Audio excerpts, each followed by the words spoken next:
Every night, when your eyes close and your body falls asleep, there's a moment where reality and darkness blend. You wake up, but you can't move. Your breathing feels heavy, every fiber of your body paralyzed, and suddenly you feel something watching you. This isn't just any dream, it's sleep paralysis, a phenomenon where your mind is awake, but your body refuses to obey. It's terrifying, confusing, and if you don't know what you're doing, it can become the most disturbing experience of your life. But here's the truth. Sleep paralysis isn't your enemy. Everything that happens, the shadows, the whispers, the feeling of presence, arises from your mind, shaped by your fears and emotions. Controlling what you think in those seconds can transform terror into power and even open the door to lucid dreaming. In this video, I'm going to show you 6 things you should never do during sleep paralysis. If it ever happens to you, following these tips will completely change the experience and help you maintain control over your mind and your dream. Get ready. What you're about to learn could save you from fear and reveal a world that few dare to explore. The first mistake to avoid during sleep paralysis is to panic. I know, it's difficult. You're conscious, trapped in your immobile body, and any sound or shadow can seem like a real threat. Your mind screams, "Run," but you can't. And here's the danger. The more you panic, the more power you give to your fear, and the more vivid the hallucinations become. Remember something fundamental. What you see or feel cannot hurt you. It is all a creation of your mind, amplified by fear. Every dark figure, every strange whisper arises because your thoughts provoke it. If you let terror take over, you are giving it permission to control your experience. Instead, what you should do is breathe, relax, and observe. Accept that your body is immobile, but that your mind is conscious and powerful. Stay calm, repeat mentally that there is no real danger, and watch as the fear begins to lose its strength. Controlling your reaction is key. Not only does it reduce the intensity of the hallucinations, but it also opens up the possibility of transforming paralysis into lucid dreaming, turning fear into a portal to consciousness within the dream. The second mistake is trying to escape immediately. It's natural to want to move, open your eyes, or scream. But in sleep paralysis, your body doesn't respond, and frustration can trigger fear to extreme levels. Each failed attempt fuels panic, and fear becomes a spiral that intensifies what you see and feel. Here's the paradox. If you struggle to free yourself, you miss a unique opportunity. Sleep paralysis isn't just a scary phenomenon. It's a portal between consciousness and sleep.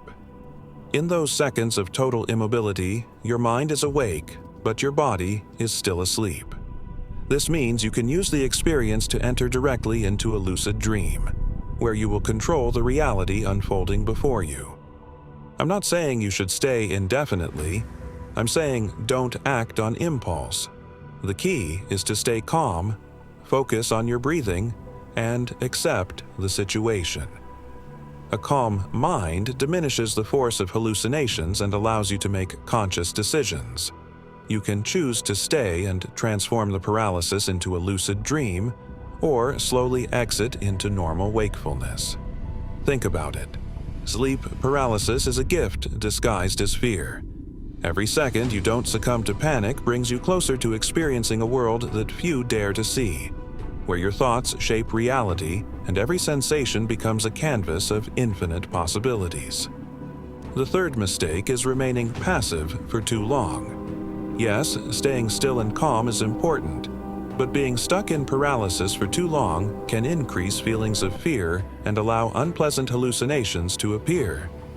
Your mind is in a fragile state, between the real world and sleep, and the longer you remain motionless without directing your thoughts, the stronger the frightening experience can be.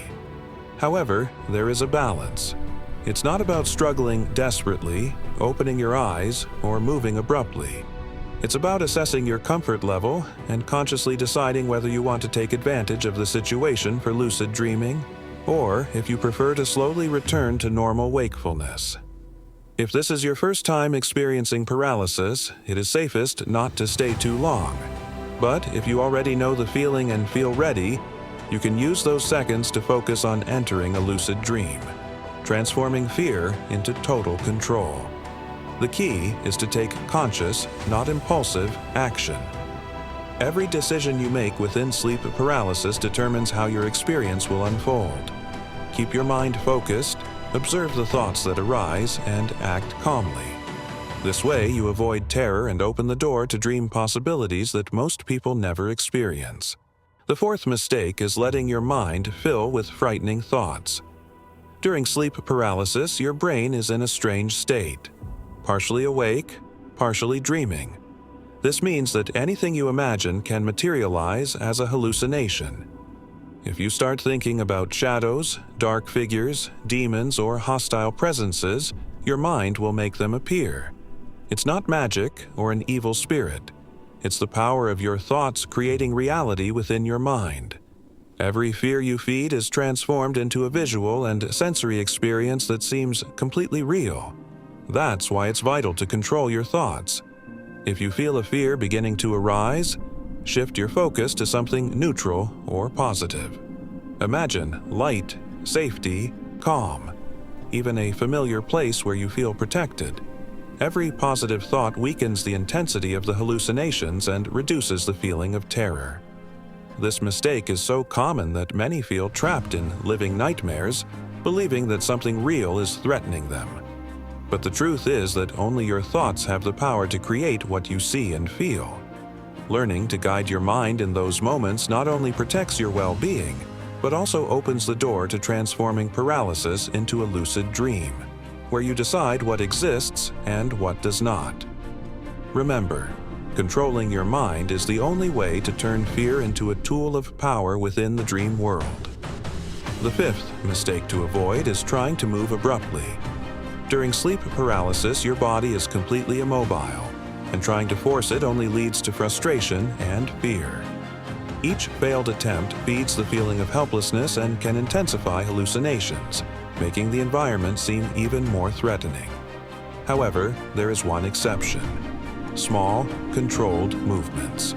For example, trying to slowly move your fingers or toes can be a safe way to begin regaining physical control without triggering panic.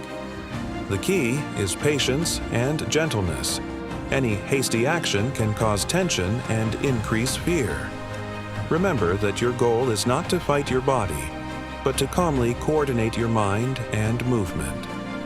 Becoming aware of your breathing and making gradual micro-movements can help you safely break out of paralysis, or, better yet, transition into lucid dreaming. In this way, you turn a frightening experience into a terrain where you are in control. Moving slowly not only reduces anxiety, but also teaches you to interact with the phenomenon consciously.